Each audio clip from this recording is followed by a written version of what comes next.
Hello యూయర్స్, నమస్తే. Welcome to our channel భాగ్యనగరంలో బంగారు తోట.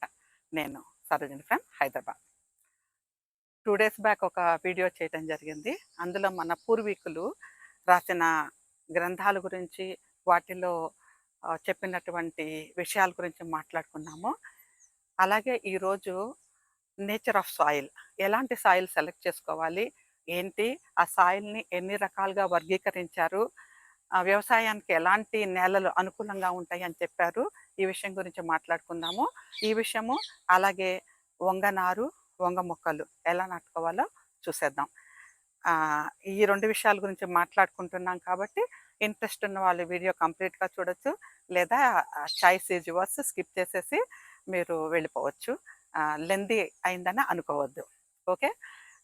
ఇక్కడ ముఖ్యంగా ఏంటంటే ఈ సాయిల్ ఎప్పుడైనా నేల గురించి తెలుసుకోకుండా మనం మొక్కలు పెంచలేం. నేల గురించి ఖచ్చితంగా తెలియాలి. దాని గురించిన ఆహ్, ప్రాపర్ నాలెడ్జ్ అయితే మనకుండాలి. మనకి పెద్దవాళ్ళు చెప్తారు కదా! క్షేత్రము, బీజము. ఇక్కడ క్షేత్రము అంటే నేల. ఎలాంటి మట్టిని మనం ఉపయోగిస్తున్నామో, ఎలాంటి మట్టిలో మొక్కలు పెంచగలము, ఎక్కువ ఈల్డ్ తీసుకోగలము. అలాగే బీజము. బీజము అంటే గింజ. ఆ గింజలు హెల్తీ సీడ్ మనం సెలెక్ట్ చేసుకోగలిగినప్పుడు మనకి చక్కని పంట కూడా వస్తుంది. క్షేత్రము, బీజము ఈ రెండిటికి అవినాభావ సంబంధం ఉంది. ఈ రెండిటితో పాటు సరైన నీటి యాజమాన్యం, ఈ 3 కూడా చాలా ముఖ్యం. వీటి గురించి మన పెద్దవాళ్ళు చాలా గొప్పగా చెప్పారు. ఇంతకుముందు మనం చెప్పుకున్నాం గదా! బృహత్ సంహిత అని. ఆ బృహత్ సంహిత అనే పుస్తకాన్ని, ఆ గ్రంథాన్ని రచయించిన వారు వరాహమిహిరుడు. అలాగే చాణక్యుడు. చాణక్యుడి గురించి మనకందరికీ బాగా తెలుసు. చాణక్య నీతి గురించి మాత్రమే తెలుసు. ఆయన వ్రాసినటువంటి అర్థశాస్త్రంలో అనేక రకాలైన విషయాలతో పాటు, పరిపాలన సంబంధించిన విషయాలతో పాటు, వ్యవసాయం గురించి కూడా ఎంతో చక్కగా, విపులంగా రచించారు. దీని గురించి మనకు తెలియాలంటే మంచి ఇన్ఫర్మేషన్ అయితే దొరుకుతోంది. మీరు గూగుల్‌లో సెర్చ్ చేస్తే చాలా మంచి ఇన్ఫర్మేషన్ దొరుకుతుంది. మీరు ఫాలో చేయొచ్చు. సో, ఇక్కడ మనము క్షేత్రము, బీజము అనే 2 విషయాల గురించి మాట్లాడుకుంటున్నాం కదా! ఈ రెండిటిని ఆ రోజుల్లో వాళ్ళు ఎలా వర్గీకరించారంటే, ముందు నేల గురించి మాట్లాడుకునేటప్పుడు, ఆ నేలని 3 రకాలుగా వర్గీకరించారు. నౌఎడేస్ ఇప్పుడు 10థ్ క్లాస్ జాగ్రఫీలో అక్కడ మేము చెప్తూ ఉంటాము. 4 types of soils, 6 types of soils అని. అలా కాదు. వాళ్ళు ప్రధానంగా 3 రకాలుగా వర్గీకరించారు. ఆ 3 రకాలు ఏంటంటే బాగా లూజుగా ఉన్న నేలలు, ఉష్ణోగ్రత ఎక్కువగా ఉండే నేలలు, అలాగే ఆ ఉష్ణోగ్రత వల్ల సాయిల్ చాలా లూజుగా ఉంటుంది. ఆహ్, పొడి పొడిగా ఉండే ప్రాంతం. ఆరిడ్ రీజియన్స్ అంటాం కదా! అలాంటిది. అలాగే ఎక్సెస్ వాటర్ ఉండటం వల్ల నీరు ఉబుకుతూ ఉంటుంది నేలలోంచి. క్షార ల క్షార లక్షణాలు కలిగినటువంటి నేలలు. ప్రస్తుతం మనం వాటిని లేటరైట్ సాయిల్ అంటున్నాం గదా! అలాంటి సాయిలు. ఈ 2 కాకుండా మూడవది బంకమట్టి నేలలు. Volcanic soil. ఈ మూడిట్లల్లోనూ బంకమట్టిని చాలా ప్రశస్తమైనదిగా చెప్పారు. అలాగే బంకమట్టే కాకుండా మనకి ఈ డెల్టాయిక్ సాయిల్ ఉంటుంది కదా! ఒండ్రు మట్టి అంటాం. ఈ ఒండ్రు మట్టి, అటు ఒండ్రు మట్టి, చెలకలంటాం. ఆ చెలక మట్టి, అలాగే ఈ అలూవియల్ సాయిల్. నౌఎడేస్ ప్రెజెంట్ డేస్‌లో చెప్పుకోవాలంటే అలూవియల్ సాయిల్, అలాగే క్లేయీ సాయిల్, బ్లాక్ సాయిల్ అనమాట. ఈ ఈ రెండిటిని చాలా ప్రశస్తమైన నేలలుగా చెప్పారు. వాటిలో సహజంగానే ప్రతి సంవత్సరము కొత్త రకాలైన కొత్త సాయిల్ ఫార్మ్ అవుతూ ఉంటుంది. ఈ వరదలు అవి వచ్చినప్పుడు ఒండ్రుమట్టి వస్తూ ఉంటుంది కదా! మనం ప్రస్తుతం అలూవియల్ సాయిల్ అని చెప్పుకుంటుంటాం గదా! సహజ సిద్ధంగానే అవి చాలా బలవర్ధకమైన నేలలు. అలాగే నల్ల మట్టిలో భూమిలోంచి వచ్చినటువంటి లావా ఏదైతే సాలిడిఫై అయిపోయి మ్యాగ్మా సాలిడిఫై అయ్యి తయారైందో, అందులో బోలెడన్ని మినరల్స్ నేచురల్‌గానే ఉంటాయి కాబట్టి, అది కూడా చాలా ప్రశస్తమైనదిగా ఆ రోజుల్లో చెప్పారు. అలాగే ఎలాంటి నేలల్లో పంటలు పండించకూడదు, శ్రమకి తగ్గ ఫలితం ఉండదు అని చెప్పారంటే, ఒకటి చెదలు ఉన్న నేలలో పంటలు పండించకూడదని చెప్పారు. అది మనకు కూడా బాగా ఎక్స్‌పీరియన్స్. అట్లాగే క్షార లక్షణాలు కలిగిన నేలల్లో, అంటే మన లేటరైట్ సాయిల్‌లో కూడా మనం ఎంత కష్టపడ్డా కూడా ఫలితం ఉండదు. కాబట్టి అలాంటి సాయిల్స్ జోలికి వెళ్ళొద్దు అని చెప్పారు. అంతేకాకుండా ఈ డిఫరెంట్ సాయిల్స్ గురించి ఎప్పుడైతే చెప్పారో, అప్పుడే ఆయా సాయిల్స్‌లో సారవంతమైన సాయిల్స్ కావచ్చు, నేలలు కావచ్చు, లేకపోతే పోరస్ సాయిల్ అవ్వచ్చు, లేదా బంకమట్టి. ఎలాంటి పంటలు పండిస్తే మనకి మంచి ఈల్డ్ వస్తుందో కూడా చెప్పడం జరిగిందనమాట. ఇదంతా కొంచెం ఇంట్రెస్ట్ ఉన్న వాళ్ళు కొంచెం వాటిని ఫాలో చేస్తూ ఉంటే చక్కగా తెలుస్తుంది. దీంతో పాటే మరొక విషయం, మనం సంగ్రహించినటువంటి విత్తనాలని ఎలా ప్రిజర్వ్ చేసుకోవాలి? నెక్స్ట్ సీజన్‌కి ఎలా దాచుకోవాలి? ఎలా దాచుకుంటే ఆ గింజ బాగా మొలుస్తుంది? ఎలాంటి గింజల్ని సెలెక్ట్ చేసుకోవాలి? ఎలా దాచుకోవాలి? దాచుకోవటమే కాదు, ఎలాంటి సీజన్‌లో, ఏ సీజన్‌లో, ఎలాంటి కండిషన్‌లో వాటిని నాటుకుంటే ఫలితం బాగా వస్తుంది. ఈ వివరాలన్నీ చాలా చక్కగా క్లియర్‌గా చెప్పారు. కాబట్టి ఇంట్రెస్ట్ ఉన్న వాళ్ళు ఎవరైనా సరే గూగుల్‌లో సెర్చ్ చేస్తే మంచి ఈ బుక్స్‌లో కూడా మంచి ఇన్ఫర్మేషన్ ఉంది. ఒకసారి తెలుసుకోండి. ముఖ్యంగా కొత్తగా గార్డెనింగ్ మొదలుపెట్టేవాళ్ళు ఈ నేలల గురించి తెలియక, అలాగే విత్తనాల గురించి తెలియక కష్టపడుతున్నారు, పెంచుతున్నారు. కానీ సరైన పంట అయితే చేతికి రావట్లేదు. దాంతో ఫ్రస్ట్రేట్ అయిపోయి వదిలేయటము, ఆహ్, లేకపోతే ఎంత చేసినా ఇంతే అనుకొని చెప్పి ఐదర్ పూర్తిగా గార్డెనింగ్ మానేయటము, లేకపోతే అదే పనిగా కష్టపడటం చేస్తున్నారు. కానీ ఈ రెండిటికి చాలా ఇంపార్టెన్స్ ఉంది. క్షేత్రము, బీజము. సో, ఈరోజు నేను మా వంగ మొక్కలు, ఒక వంగ మొక్క చూపిస్తాను. దాని పంట ఎలా ఉందో చూడండి. అలాగే మనం కొత్తగా నారు పోసుకోవటం, ఆల్రెడీ మొలిచిన మొక్కల్ని నాటుకోవటం చూపిస్తాను.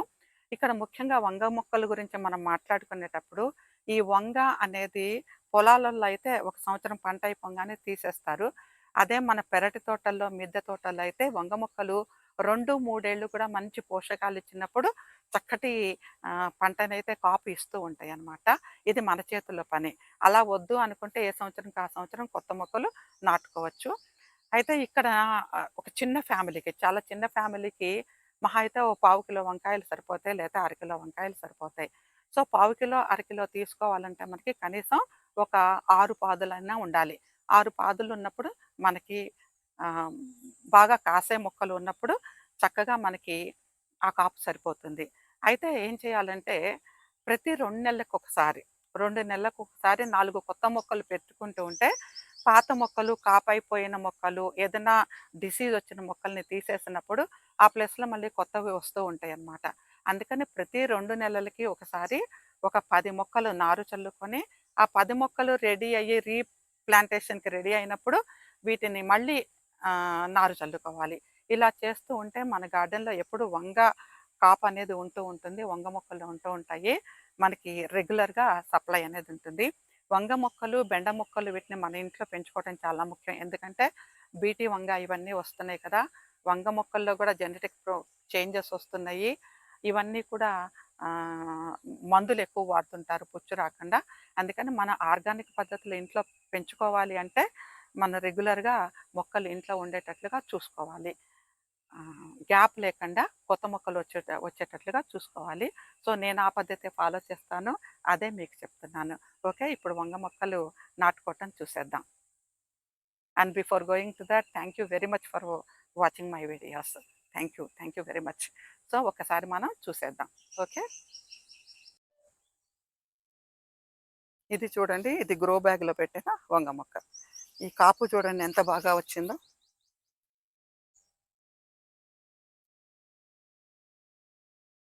అట్లాగే మన గార్డెన్‌లో పెరిగిన మొక్కలేవైతే ఉన్నాయో, వాటిలోంచి మనము గనక విత్తన సేకరణ చేసుకోగలిగితే, మనకి ఎప్పటికీ కూడా హెల్తీ ప్లాంట్స్‌ని మనం పెంచుకోవడానికి అవుతుంది.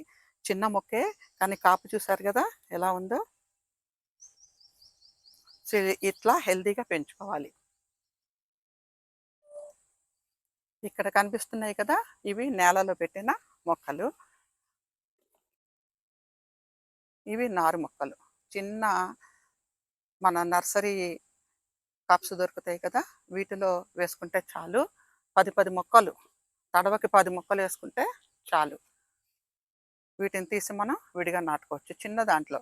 పెద్ద నారు పెంచుకోవడానికి పెద్ద శ్రమ పడక్కర్లేదు. ఇది కరెక్ట్ సీజను. ఇప్పుడు మేలో మీరు నారు చల్లుకుంటే మీకు వర్షాలు పడేటప్పటికి మొక్కలు రెడీ అవుతాయన్నమాట. వీటిని తీసి ఇప్పుడు రీపాట్ చేసుకుందాం. రీపాట్ చేసుకునే ముందు ఈ మొక్కలు కాపుకొచ్చేటప్పటికి మళ్ళీ మనకి నారు మొక్కలు రెడీ అవ్వాలి. నారు మొక్కలు రెడీ అవ్వటానికి మనకి కనీసం నెల నుంచి 45 డేస్ అయితే పడుతుంది. వంగ మొక్కలు మిగతా మొక్కల్లాగా అంత తొందరగా అయితే కాపుకి రావు. 4 నెలలు నాటుకున్న 4 నెలలకి మాత్రమే కాపుకొస్తాయి. ఇవాళ పెట్టి రేపు రావాలంటే కాపు రాదనమాట. మన ఓపికగా ప్రతిసారి నారు మొక్కల్ని ఇలా రెడీ చేసుకుంటూ ఉండాలి. చెప్పాను కదా! పెద్ద శ్రమ లేకుండా ఇలాంటి చిన్న చిన్న ఆహ్, కుండీలలో మనం నారు చల్లుకోవచ్చు. 10 మొక్కలు చాలు. తడవకి 10 మొక్కలు చాలు. ఓకే. అట్లాగే ఇది చూడండి, ఇవి గింజలు. మన గార్డెన్‌లో పండు కాయ నుంచి సేకరించుకుంటే గనక అది చాలా ప్రశస్తంగా ఉంటుంది. మనకి గింజ గ్యారంటీ ఉంటుంది. మనకు తెలుసు అది ఎంత బాగా కాస్తుంది ఏంటనేది. ఇది ఎప్పుడు కూడా మంచి పద్ధతనమాట. సో, ఇప్పుడు నారు చల్లుకుందాం. అలాగే ఆ మొక్కలు పీకి కూడా నాటుకుందాం. ఓకే. ఇదేమీ పెద్ద రాకెట్ సైన్స్ కాదు. నారు మొక్కలు పెంచుకోవటం. బయట కొనుక్కోక్కర్లేదు. అయితే ఏంటంటే, మనం తీసుకున్న ఈ చిన్న చిన్న కుండీలలో మట్టి సారవంతంగా ఉండాలి. మట్టి సారవంతంగా ఉంటే మనకి మొలిచే మొక్క కూడా బలంగా పెరుగుతుంది. అట్లాగే డిసీజెస్‌ని తట్టుకుంటుందనమాట. ఇందులో మనం సింపుల్‌గా ఇలా ఈ గింజల్ని ఇలా తీసుకొని సన్నగా ఉంటాయి గింజలు. ఇలా చల్లేసేస్తే చాలు.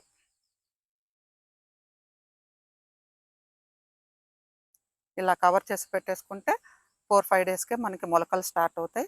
మొలకలు స్టార్ట్ అయినప్పుడు చక్కగా మనము రోజు వాటర్ ఇచ్చుకుంటూ నీళ్లు అంటే మొక్కల్లో తడి ఉండేటట్లుగా, ఎక్సెస్ వాటర్ కాకుండా తడి ఉండేటట్లుగా నీళ్లు ఇచ్చుకుంటూ ఉంటే చక్కగా పెరుగుతాయి. అయితే మీకు డౌట్ వస్తుంది, ఇంత వేసవి కాలంలో మనం నారు మొక్కలు చల్లుకుంటా ఉంటే ఇదే రైట్ సైడ్, ఇదే కరెక్ట్ టైం అనమాట. ఇప్పుడు చల్లితేనే ఆ మొక్క పెరిగి మనకి వానాకాలంకి మొక్కలు రెడీగా ఉంటాయి. ఈ జర్మినేట్ అవ్వడానికి టైం పడుతుంది కదా! మొక్క మొలిచి జానెడు మొక్క అవ్వటానికి టైం పడుతుంది. ఈ టైం కరెక్ట్‌గా సరిపోతుంది. అయితే మీకు మంచి ఎండలో పెట్టకుండా వీటిని నీడలో పెట్టుకోండి. నీడలో పెట్టుకొని ఉంచుకుంటే చక్కగా మొక్క మొలిచి సర్వైవ్ అవుతుంది. ఇది మీ చేతుల పని ఎలా ప్లాన్ చేసుకోవాలనేది. ఓకే.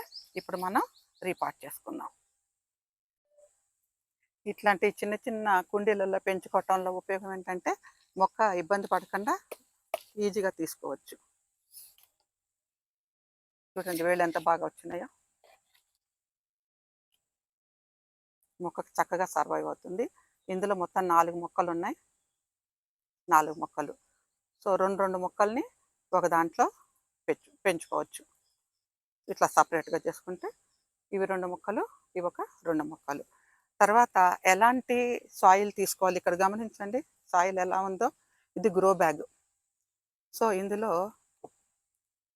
ఇలా చక్కగా మట్టిని ముందే మనం రెడీ చేసి పెట్టుకోవాలి. ఒక 1 వీక్ బిఫోరే మన గార్డెన్ సాయిల్ తీసుకొని అందులో వర్మి కంపోస్ట్ అయినా, మాగిన పశువుల ఎరువైనా వేసి ఇలా ముందే రెడీ చేసి పెట్టుకోవాలి. నేల సెట్ అవుతుంది. మనం ఎరువు వేసిన వెంటనే కొత్త మొక్కలు పెట్టకూడదు. కొంచెం నేల సెట్ అవ్వాలి. నేల సెట్ అయినాక పెట్టాలి. అందుకని చెప్పి కొంచెం టైం తీసుకుంటుంది. సింపుల్‌గా ఇలా కాస్త హోల్ చేసేసి, ఆల్రెడీ వేళ్ళతో ఉన్నాయి కదా! చక్కగా చూడండి ఎంత బాగా వచ్చినాయో వేళ్ళు. మొక్క కూడా హెల్తీగా ఉంది. ఇలా పెట్టేసేసి